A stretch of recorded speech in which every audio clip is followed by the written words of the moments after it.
Welcome back to Fast Money. As we wrap up a volatile February, we're asking each of the traders to give us their charts of the month, one name, good or bad, that they think is telling the story of the market right now. So, Karen, kick us off. Yeah, so for me, it was the 10-year.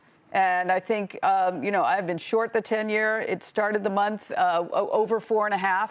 I remember we had Andy Considine talking about a potential slowdown. And this was before that seemed to take place. And the idea now that, the 10-year, where did it go out? 420. So, that does portend the slowdown. I think that just flowed through into the markets. And the idea of, oh, wow, we're going gangbusters has actually taken a back seat now. So that, to me, is the most important thing.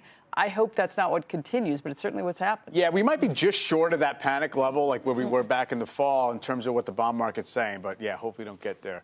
Again, Tim, what do you got? So banks, we've talked about have pulled back here a little bit lately, but we also just talked about the outperformance of Europe. And if you look at what's going on in European money center banks, Santander, which is a $100 billion bank, which is essentially domiciled in Spain, but has huge business across Europe and in Latin America.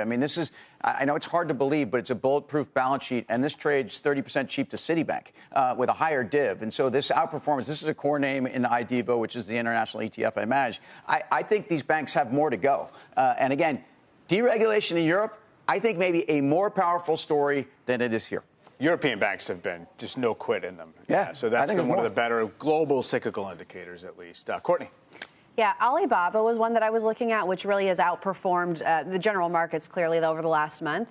And I think when you look underlying, you looked at their e-commerce business was actually a lot stronger than people expected. So I think the read-through you want to see is the Chinese consumer actually holding in better than people had feared? And this is another one we've talking a lot about the U.S. versus foreign assets. I think you want to get in there before there's certainty. I think you want to read through and see that there might actually be some opportunity there. And flying on some AI excitement as well, Correct. Of course. Steve. I think gold has been interesting. Gold used to be a safe haven or thought to be a safe haven, and it trades like a risk asset now. So coming out of, if you really want to go back, coming out of the pandemic, it started to trade with the S&P.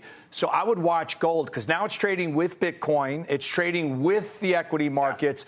So if you start to see this come back, you could probably see the market come back. A lot of synchronicity all